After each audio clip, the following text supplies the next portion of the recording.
afternoon. This is Matthew Blair of Corcoran Partners, and I'm a member of the Chamber's Board of Directors and the Policy Council. I want to thank and welcome all the viewers for tuning in to the Tampa Bay Chamber's 2022 Virtual Candidate Forum Series. The Tampa Bay Chamber focuses on policy and not politics. And while we don't make endorsements, the forum ensures that our members and the business community are informed on where the candidates stand on issues that are important to them. Today, we're excited to have candidates for Pinellas County School Board District 6. I want to welcome Brian Martin and Stephanie Meyer. Thank you both for joining us. So we are just under 2 months from Election Day. Could you each give us a brief, and by brief, 2 minutes or less, update on your campaign and what message you'd like to deliver to voters in this final stretch? And Brian, we'll kick it off with you. Sure. All right. So hello. I'm Brian Martin, and I'm running for Pinellas County School Board in District 6. I'm a native of the Tampa Bay area, having been born and raised in Bradenton, Florida. I graduated from Manatee High School and went on to get my degree in chemical engineering from the University of South Florida. After spending nearly 15 years as a process and applications engineer, I've started my own small business, and I want to use my engineering and problem-solving skills to address the issues in Pinellas County schools. I also want to use my project management and business skills to cut wasteful spending and get teachers the raises they deserve. I'm also a family man. I've been married to my lovely wife and local pediatric emergency medicine physician, Dr. Megan Martin, for 15 years. The most important reason I'm running for school board is as the father of 4 kids currently enrolled in Pinellas County Public Schools. I've got 3 kids at Shore Acres Elementary and 1 at Thurgood Marshall Middle School. I believe our parents should have a voice in education, and as the only candidate in District 6 with kids in our public school system, I'm best suited to fight for the parental rights of all families to determine what is best for our own children. I'm running because we need to get politics out of our classrooms. The current culture war issues do not take place in Pinellas County schools, and there are numerous policies in place to address them. We need to focus our attention on student achievement. Too many of our students are not up to grade level in ELA and math scores. We need to get back to the basics of teaching reading, history, math, and science. I'm also running because I fear for the safety of my own kids. When I drop them off at school, I fear that it could be the last time I ever see them. After the events at Robb Elementary in Uvalde, Texas, where 19 children and 2 teachers were killed, I worry that every drop-off could be the last time I see them. I'm running because I want to ensure that Pinellas County is following the Marjorie Stoneman Douglas Commission report. The vast majority of these incidents are from current or former students, and I'm running because I want to make sure that we have adequate mental health resources for our students. I want to make sure that we have veteran teachers that can identify students in need. I want to make sure that our schools have the counselors and social work professionals to get with these students and make sure they get the help they need. An ounce of prevention is worth a pound of cure. I want to make sure that we are preventing these students from spiraling out of control. It's all of our children's lives at stake. It's my own children's lives at stake. Thank you, Brian. And so I'll restate that question for you, Stephanie. Again, with just under 2 months from Election Day, could you give us a brief update on your campaign and what message you'd like to deliver to voters in this final stretch? Absolutely. Well, thank you so much for having me today. I'm Stephanie Meyer. I'm running for Pinellas County School Board here in District 6. I am a lifelong resident and was born here in Pinellas. I attended our Pinellas public schools growing up, and my mother was a 34-year veteran here in the county as well. So I have a very unique perspective of what has happened over the years in our schools and how much things have changed. Again, I've also spent 17 years in business and sales and marketing, working with multi-million-dollar accounts. Some of those customers of mine were actually school districts. So again, another unique perspective from the business side of things and the business standpoint. And then about 5 years ago, I went back to college and I finished my bachelor's degree and my master's degree, and I attended SBC and Liberty University to do that. I am now an educator here in Pinellas County and in Hillsborough County. I teach history, U.S. government, and AP Human Geography at Keswick Christian School, and I'm also a professor at HCC in Hillsborough, where I teach modern and early American history. I'm running for school board because I am the only person here who is advocating for parents. I've been advocating for parents for the last 4 or 5 years in multiple different genres. Number one, I worked with Representative Linda Cheney most recently in the second to last legislative session on HB 545, which gives parental rights and curriculum transparency to parents here in Pinellas County and all across Florida. I'm also backed and I am endorsed by almost all of our local leaders here in our community. My campaign is grassroots. You can look at our donations and see that they are individual donations. I am also interested and very concerned about school safety. That's why I've been endorsed by the Police Benevolence Association, and as well as Andrew Pollock, the father of Meadow, who was killed at Marjorie Stoneman Douglas High School. And I also think it's very important that we refocus our efforts on our standard curriculum. Too many of our students aren't reading at grade level, and we know that by third grade, if our students are not reading at grade level, their academic success will suffer throughout the rest of their career. And I have focused my efforts on these things, and I've been working to make sure that we have improvement and change in our schools for a very long time. And so I believe I'm the candidate with the experience both in the business world, actually working on these issues here locally, and now also the only educator, the only one with education experience. So I hope to have your vote here on November 8th.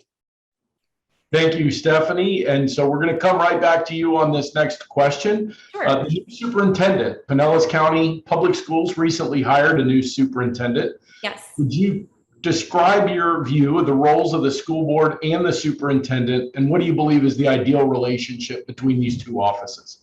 Well, as a civics teacher and as a history teacher, I think that we can kind of look at the board as like the legislative branch and the superintendent as the executive. And what's different about in the school board setting or at the school district is that the school board actually decides who will be the superintendent in that executive role. And so obviously they need to have a working relationship, but I would like to see our board make more of a policy making standpoint. I would like to see our board working more on policies with our superintendent and with administration versus what we've seen in the last decade or so here in Pinellas County, where the board is kind of looking at what policies are presented to them rather than working on the policies as well. And so I think that this is it has to be a good working relationship. And I hope to have a great working relationship with the new superintendent. I would have liked to have seen the new board be elected before we hired a new superintendent, but this is where we are. And I hope to have the opportunity to work with him. Thank you very much, Stephanie. And so, Brian, I'll restate that same question. Pinellas County Public Schools recently hired a new superintendent. What's your view of the roles of the school board and the superintendent, and what do you believe is the ideal relationship between these two offices? Right, so Kevin Hendrick is the new superintendent, and I think he is just fabulous. He was elected unanimously by the current board. I like the vision that he has currently to improve relationships amongst teachers and the board, try to get support behind teachers.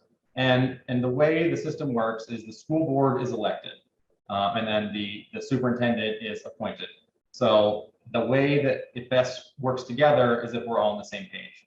So I like the vision that Kevin has now. I'd like to see him get his vision implemented. So putting me on the board, I'm happy to work with him. I met with him at length, and I think we have a lot of commonalities, and I'd like to see his goals implemented. I agree with Stephanie that it's not just Kevin's show. The board, we're a 7-panel elected board, and we need to make sure that Kevin's doing what the people that have voted us in place put us there for. So we need to make sure that the school system has the policies that need to happen, and it's between the board members and Kevin to establish what the roles and policies we're focusing on. Thank you. I appreciate both answers. Brian, we're going to come back to you on this next question, and that is, if elected, you're going to represent a specific part of the county. How will you balance the needs of your specific constituents with the needs of the overall school district? So we're elected from District 6, which is North St. Pete, Pinellas Park, Seminole, and the islands south of Indian Rocks. But it's Pinellas County School Board policy that once we're elected, we represent the entire county. So it's important that we not only talk to the administrators at our schools in our district, the principals, the teachers, the staff, the community, but also that we get up North County, that we hit South County, we make sure that we're addressing the needs of the entire county, because although not the entire county can vote for us, the entire county is our constituency. So that's what we need to do. Thank you, Brian. And Stephanie, that same question. If you're elected, you'll represent a specific part of the county. How will you balance the needs of your specific constituents with the needs of the overall school district? Well, I think that this is why I am the best candidate for this job in District 6, because I've spent my entire life living and working here in Pinellas County. And I have relationships all over this county, from the top end of the county to the bottom end of the county. And you can see that as well in my endorsements and who's supporting me. Our leadership here all throughout the county is supporting me. And I think it's important that we make sure that we understand exactly what is going on in every corner of Pinellas County, because we won't just be representing the people here in District 6. And again, the relationships that I've built in the community will serve that well. Thank you. How do you anticipate working with your colleagues and the superintendent to develop partnerships between the district and the business community? And Stephanie, we're coming back to you. Sure. Well, thank you. So I, again, spent 17 years in sales and marketing here. Pinellas County was one area that I worked in. Obviously, I grew up here, so I still have many relationships just from, living here my whole life. And additionally, I've grown to have many new relationships in the business world. And then as well, if you look again at my endorsements, you can see that I have the endorsements of the leadership up and down the county here in Pinellas. And so I think that's, again, what will make me a great candidate and what will prepare me for this role as well. I've reached out to all of the current school board members. I'm actually endorsed by Bill Dudley, Coach Bill Dudley, who is currently the school board member here in District 6 that I'm running for. And I've reached out to, and I've sat down with many of the current school board members and have a working relationship with them. Again, I worked for Procter & Gamble, where my job was really one of collaboration. We were not a one-man team, which is unique in sales and marketing. But again, that has prepared me for this role. And I'm very excited to take those relationships and work very hard to serve our students, our families, and our taxpayers in our community. Thank you. Brian, again, how would you work with your colleagues and the superintendent to develop partnerships between both the district and the business community? So I've actually met with all of the current standing school board members. I've had lunch with 3 of them. I have phone calls regularly with a number of them. I've met with the superintendent, and I feel like I have a good relationship. The board actually gets along very well. I think that I would work very well with them. I have a degree in engineering and spent 15 years working on interdisciplinary engineering projects. I've put multi-million-dollar process separation equipment and power plants and refineries and local municipal facilities. So I too have a teamwork background. I've worked with electrical, mechanical, civil engineers. I take information in as a project manager, and I listen to what I don't know from trusted resources. And then I apply that information to help make decisions. So that's something we do as a 7-member panel.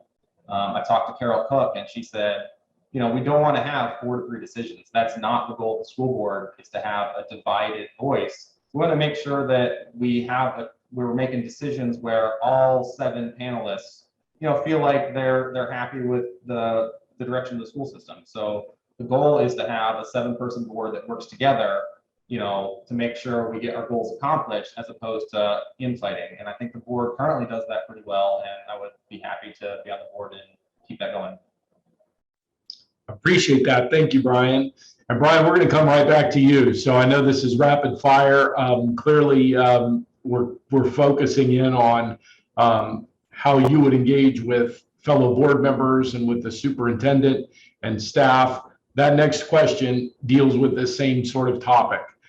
Related to planning, would you briefly describe how you would go about collaborating on the development of a comprehensive strategic plan for the district?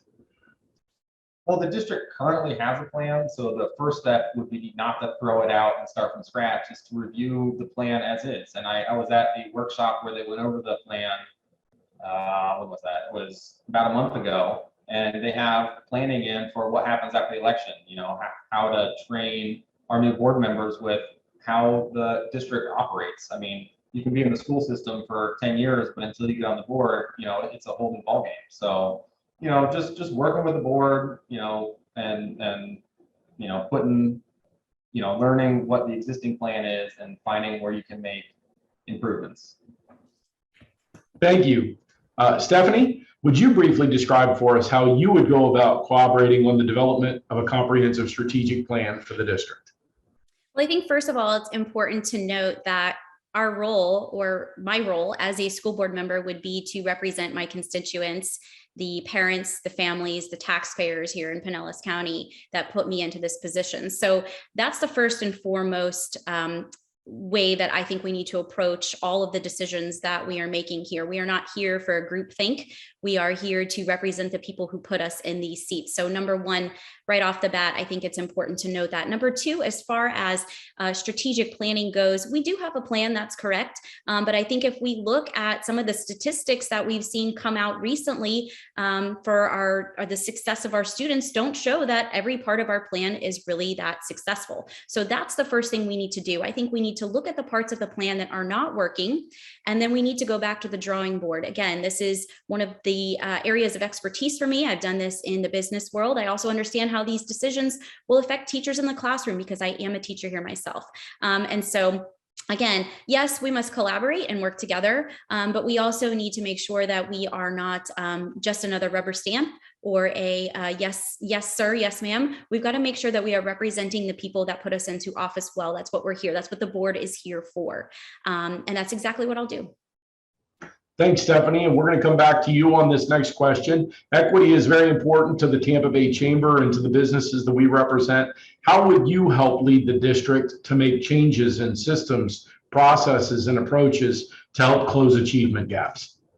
Well, I think the achievement gap, first of all, is across the board. We have an issue. We have disparities based on geographical locations, different populations of people. And I think we need to really look at that from, you know, a holistic standpoint, number one. I think number two, we need to get rid of plans that aren't working. We know that there are some of the things that we have done in the past over the last couple of years are not working. We can see that in the recent test scores and that have come out recently.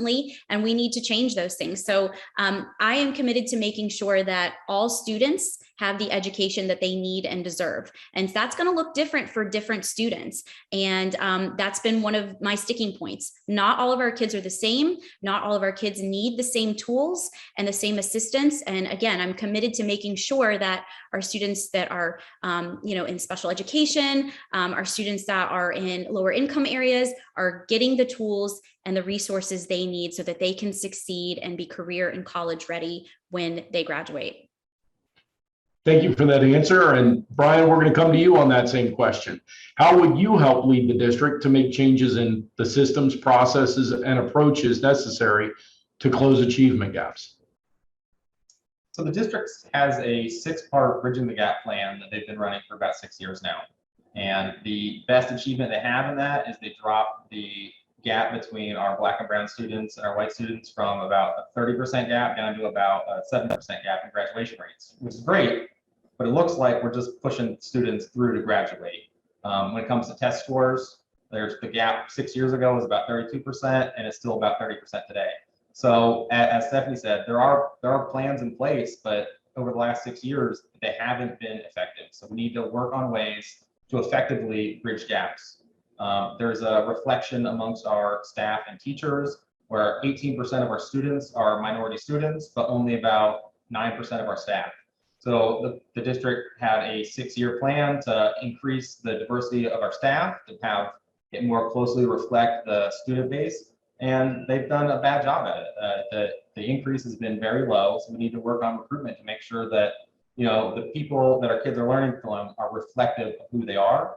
And then, as Stephanie also mentioned, 14% of our students are on 504 or IEP plans. We need to make sure that we're providing resources to those students as we're required to by law. We need to make sure that the process is easy and understandable. We need to make sure that our parents have a voice in what those plans look like, because that is what is required by law. And on the board, I will be happy to work as a facilitator to our ESE families to make sure that they get the resources they need in an effective and efficient manner. Thank you. And so, Brian, we're coming to you on the next question. Would you describe your experience with and your philosophy regarding education for students with disabilities? I believe that it's the district's responsibility to educate students with disabilities. I touched on it in my last answer, and I believe that. I believe that it's the Endry decision of 2017 that makes it so that it's the district's responsibility to provide services for these students and not the student's responsibility to find a location for them. So if a school doesn't have services, it's the district's legal responsibility to provide that service. And that's what I believe. And I know that I've talked to a lot of ESE families. Identifying students is not the problem. It's getting the services that the district is required to implement is where the issues come in. Our ESE students it's expensive, and I understand that, and the district has a budget, but we need to make sure that we're providing the resources for these students. And then I would be happy to facilitate that and make sure that the kids are getting, the parents have to say in the matter, and that they're not given the runaround. It doesn't take 6 months, a year to find out what services are available and where to provide them. Thank you, Brian. Stephanie, we're coming to you with that same question. Would you describe your experience with and your philosophy regarding education for students with disabilities? So experience-wise, I have experience both personally and professionally. I mentioned I'm a teacher, and I have probably about somewhere between maybe 5 to 10% of my students do have a 504 and do need assistance and resources. And so I have experience personally teaching them and working with them and their families to get them the education that they need and deserve. And then also personally, I have a child. This isn't something that I like to talk about publicly, but I think it's important that people understand that I have a child also who requires assistance in her learning and in her path of education. And so this is very personal to me, and it is why we've made some of the decisions that we've made as far as our children's education, because the district at its current situation is not providing for most of the students that really need this extra help. And so again, because this is personal and because I've seen it. I've seen how difficult it is for these families. And like Brian said, it's not the diagnosis, it's getting them the help that they need, and finding it in the public school system is becoming increasingly more and more difficult. So this is a very soft spot for me. And it's something that I will spend my time focused on as a board member, advocating for our families that need these extra resources.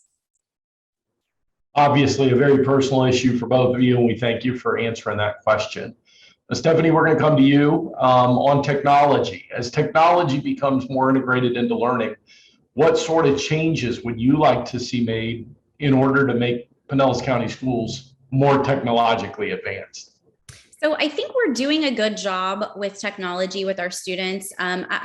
I would like to see our students have the wherewithal to understand how to use tech. And I'm 40, so I'm still in that generation that didn't have cell phones and things like that when I was growing up. And so I'm not tech savvy, but if I hand my phone to my 10-year-old, she can figure it out for me, right? And she doesn't even have a phone. But one of the things that I would like to see in our classrooms is the removal of cell phones from just being allowed to be out during class time, because I think this presents a really big distraction to the learning environment. And these cell phones have served as a source of bullying and disciplinary problems in the classroom. And so not that I think that we should lock them up or something like that, but I think that students should have to keep them in their backpacks and put them away while they're in the learning environment. But again, I do think that technology is extremely valuable. The world is changing. It's not the same world that I grew up in. And we need to make sure that our students are prepared to use technology as they enter the workforce and their careers. Thank you. And so, Brian, coming to you on that same question, as technology becomes more integrated to learning, what sort of change would you like to see made in order to make Pinellas County Public Schools more technologically advanced? Pinellas County students have tremendous access to laptops. I know that the middle school and high schoolers all get assigned laptops if they would like them. And I think it's tremendous. It gets our kids in the modern era. We can use, digital printouts. We can use digital textbooks. We can use digital materials that can frankly save a lot of money to the district. So it's a good way to be resource efficient within the district so that we can spread our resources further. And it's a good spend of our tax dollars to make sure that we're not wasting them. And in terms of cell phone use, it's kind of where we're at. The kids shouldn't have cell phones out in class, but at the same time, bullying is bullying, outside of class as well. I think we should have digital literacy training. We need to teach our kids to be more kind when they communicate with each other on the internet, because we can take phones away in schools. We can not let them use them, but the fact is that, I have a daughter in middle school. I see the way kids interact with each other.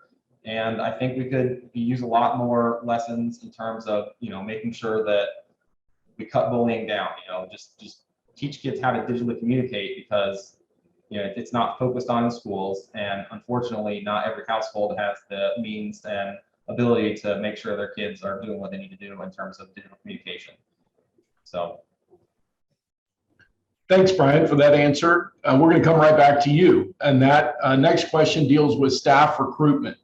Governor DeSantis recently signed into law increases to teacher pay, which the chamber believes is a very positive step. As a school board member, what policies would you bring forth to recruit and retain the best possible educators? Number one, we need more teacher pay. Even after the DeSantis, he put $800 million, and the majority of that went to new teacher pay. And Florida ranks in the top 16, I believe, in starting teacher salary, which is frankly great. Our issue comes as the veteran teachers get more years experience.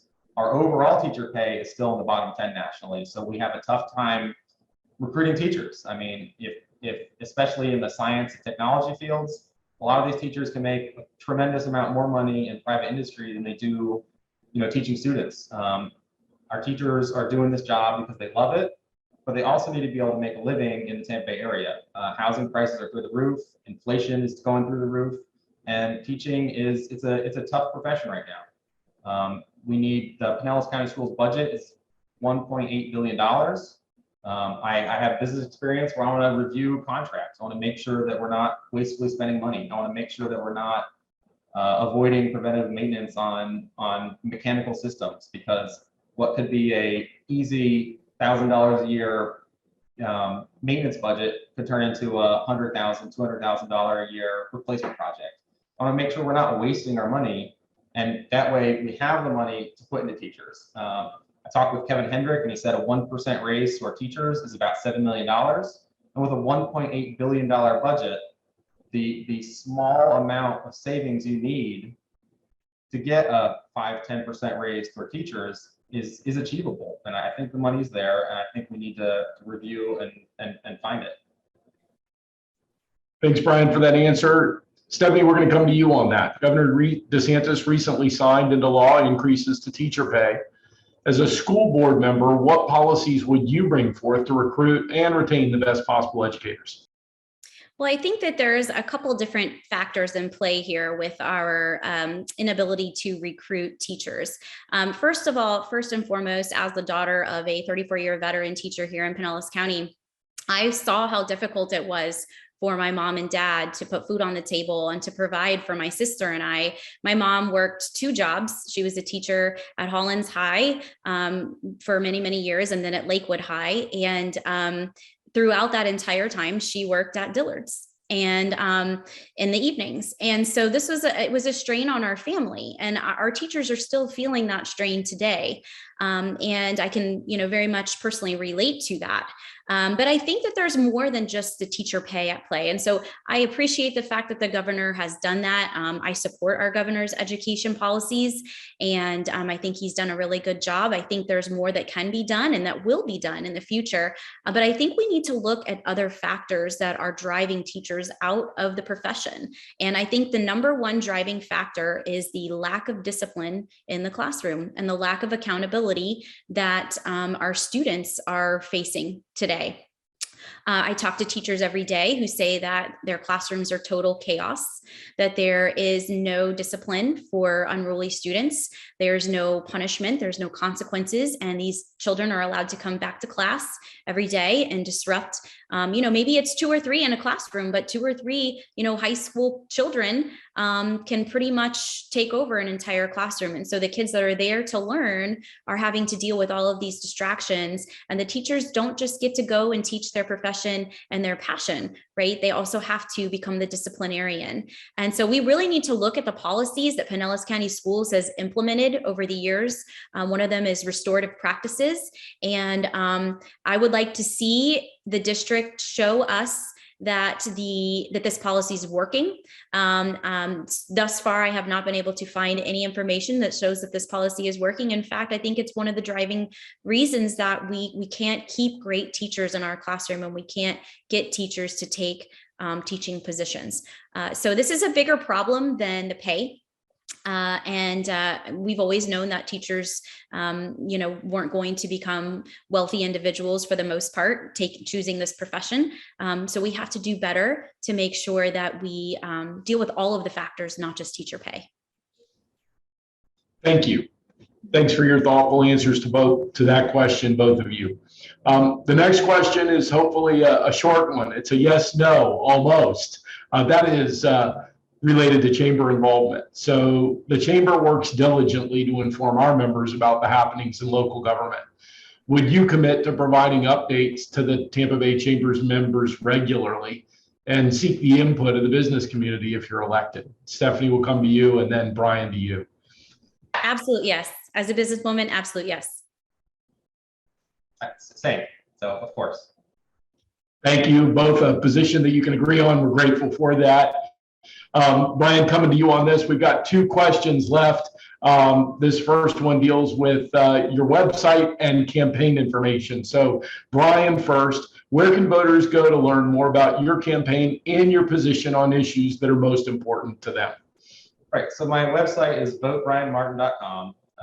So anyone can go there. I have a area where you can send messages in, and then they come to my personal email. So I'd be happy to respond to anyone that reaches out. Or you can send me an email at brian@votebrianmartin.com. And then that's pretty much it. Anyone that wants more information, please reach out. Anyone that wants to help the campaign, volunteer, please reach out, and I'll be happy to talk with you. Thank you. And Stephanie, where can voters go to learn more about your campaign and your position on the issues that are most important to them? Thank you. So you can go to my campaign website, which is votestephaniemeyer.com. You can also visit my Facebook page. I've posted lots of videos of me talking in debates and answering the tough questions.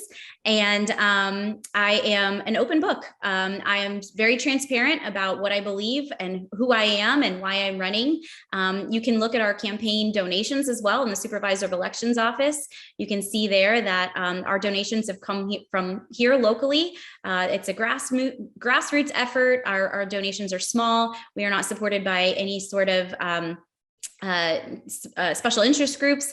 And I have and of course the endorsements, which you can see as well on my campaign page, which is votestephaniemeyer.com. You can see that I'm supported by our local leadership here in Pinellas County. And I believe that's for a reason. And yeah, and of course you can always email me or you can call me as well. I give my personal cell phone out if you email me or you message me and you want to talk in person. So please do that if you'd like to find out more. Thank you both. So this last question, we've touched on several critical policies, but before we wrap up, are there priorities that you didn't discuss or that we didn't discuss or something that you'd like to reemphasize? And so Stephanie, coming to you first on that. Sure. I think it's really important that we get back to the basics in our schools. I think this is one of the issues that, again, is very near and dear to my heart. I grew up here in Pinellas County. I attended our public schools, and I had a great education here in Pinellas. And I want to get back to that. Our kids need to learn about reading, writing, math, science. We need to leave politics out of the classroom. And again, I think my donations, my endorsements all show and demonstrate that I am not going to bring any sort of special interest groups ideas to my platform or to the board as a board member. I also want to make sure that we talk one more time about supporting our teachers. Supporting our teachers isn't just going to be done with paying them more. We have to give them autonomy. We have to give them room. We have to take away some of these bureaucratic things that we ask them to do. And we need to go back to the days where students were expected to behave in a certain way in the classroom. And if they didn't, there were consequences.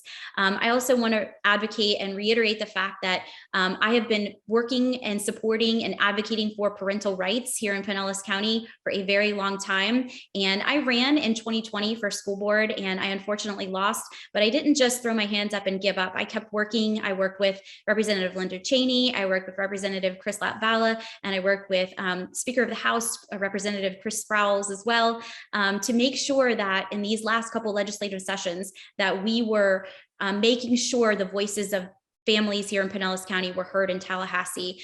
So I hope to have your vote on November 8th. Thank you for supporting me. Thank you, Stephanie. And Brian, same question. We touched on obviously several critical policies. Before we wrap up, are there priorities you have that we didn't discuss or something you'd like to reemphasize?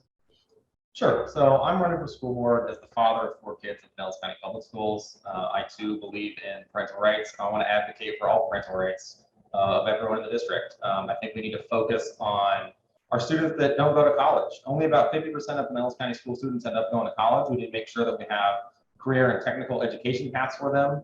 We need to make sure we have multiple ways for students to have achievement in life after college. Set everyone up for success. My father is a AC contractor in Bradenton, so I see what you can do with the trade skills. My business partner was a member of the iron workers in Tampa, and we're having a great amount of success with our small business. And I see the value. I met with the iron workers recently and talked about their apprenticeship programs in Tampa.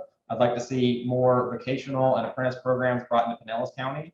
I want to make sure that we have ways for all students to succeed, whether they go to college or they're career ready after.